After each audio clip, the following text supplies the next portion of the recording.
city of 100 spires, captivates with its stunning architecture and rich history. Nestled along the Vltava River, it's a vibrant hub that has inspired countless artists and thinkers. Imagine walking the same cobblestone streets as Kafka, whose surreal tales echo through the ages. This city isn't just a feast for the eyes.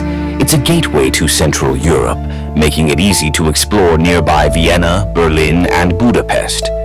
With every corner, Prague reveals a story, a blend of creativity and resilience that makes it truly magical.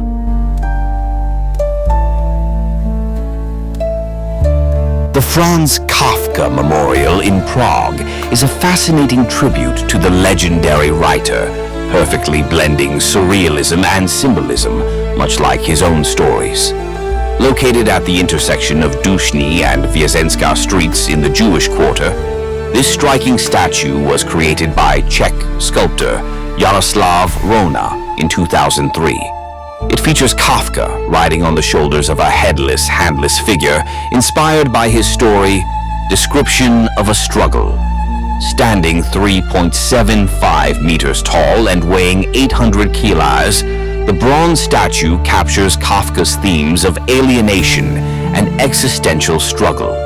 Interestingly, it sits between a Catholic church and a synagogue, reflecting his complex relationship with religion.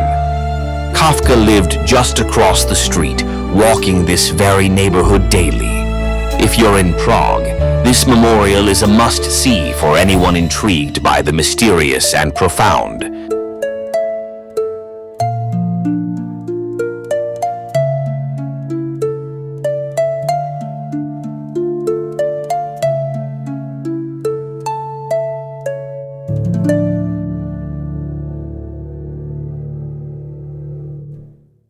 Franz Kafka's rotating head in Prague is a stunning blend of literature and engineering. Standing 10.6 meters tall and weighing 39 tons, this mesmerizing sculpture features 42 stainless steel layers that rotate independently, powered by 21 motors. Every hour, from 8 a.m. to 9 p.m., it performs a unique 15-minute rotation, symbolizing Kafka's fragmented psyche and the surreal nature of his narratives. It's a poetic tribute to Kafka, who worked just a stone's throw away, making this artwork a captivating reflection of his complex thoughts. Don't miss the chance to witness this kinetic marvel in action. I was born into a German-speaking Jewish family in Prague in 1883. My father, Hermann, was a successful businessman, but our relationship was strained. He was domineering and emotionally distant. This tension is captured in my letter to my father. My mother, Julie, was more educated and reserved, often absorbed in the family business. I was the eldest of 6, but 2 younger brothers died in infancy. My 3 sisters, Ellie, Vali, and my favorite, Otla, were my closest companions. Yet tragically, they were all murdered during the Holocaust.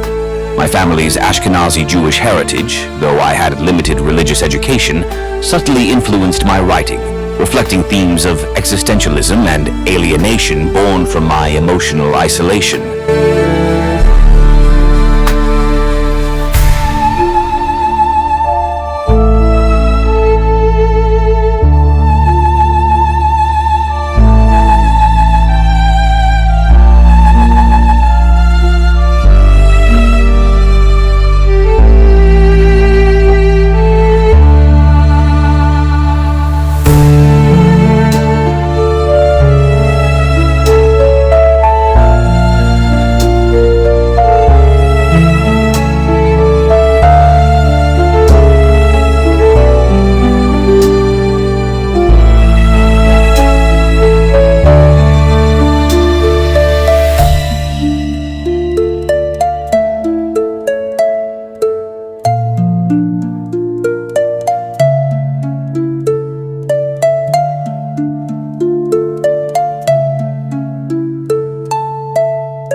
Franz Kafka, the master of existential dread, was born in Prague in 1883.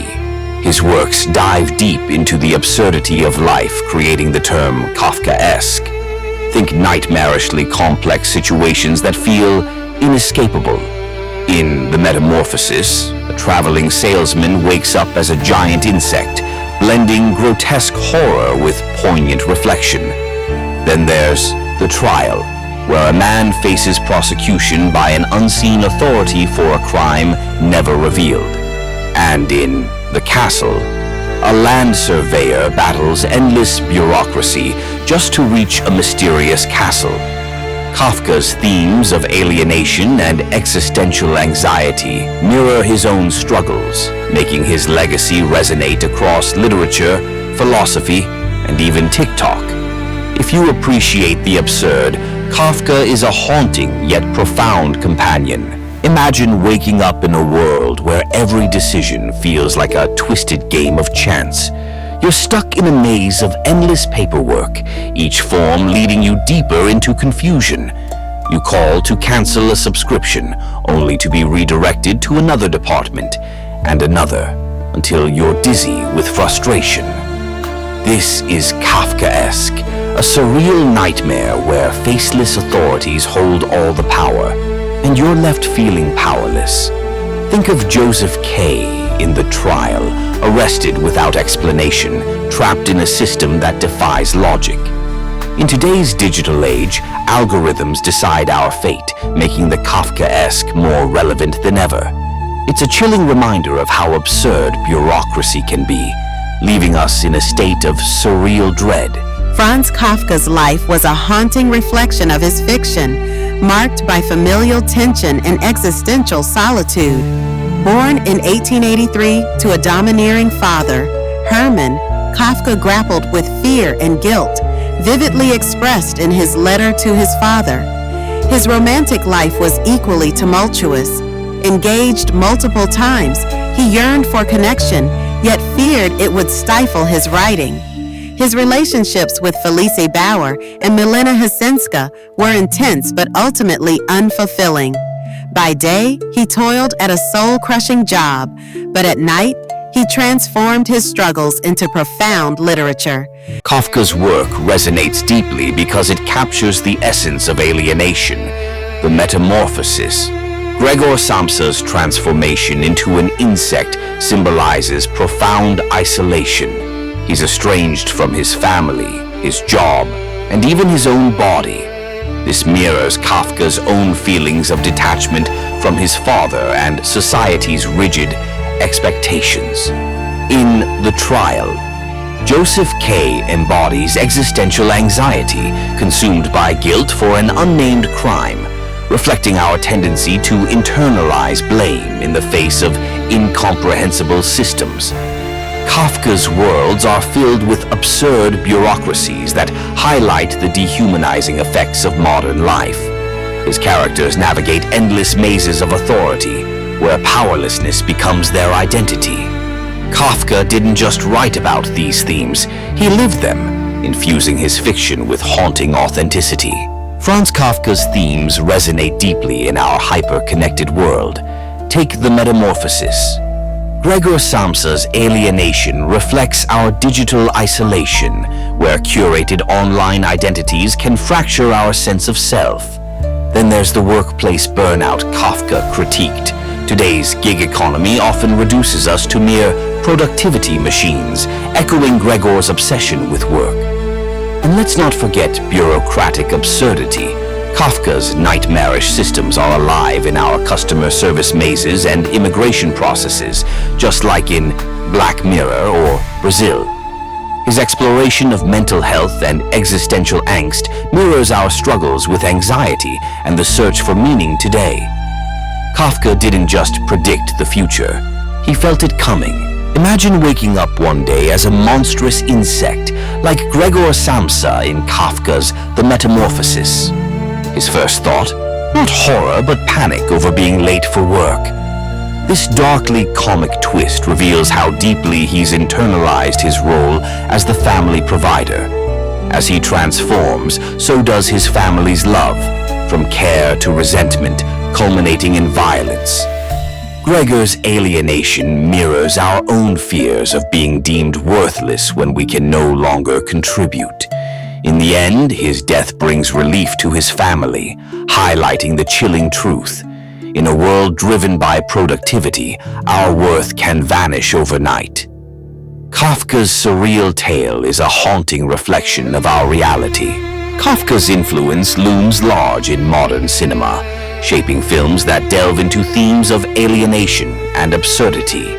Take Orson Welles' The Trial, a chilling portrayal of faceless authority that captures Kafka's paranoia perfectly. Denis Villeneuve's Enemy dives into identity and psychological fragmentation, echoing Kafka's existential dread.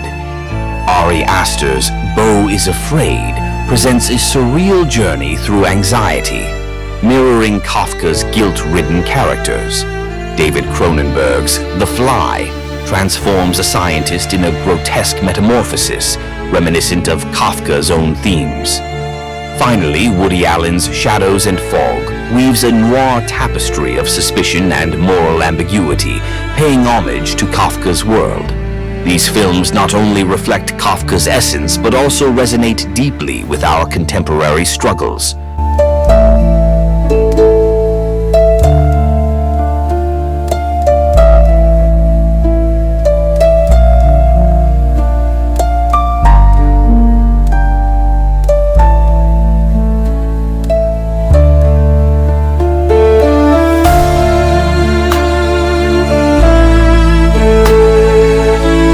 Battling tuberculosis and isolation, Kafka's health declined, yet he continued to write, finding solace in his craft. He died at 40, largely unknown, embodying the quiet storm of his inner world.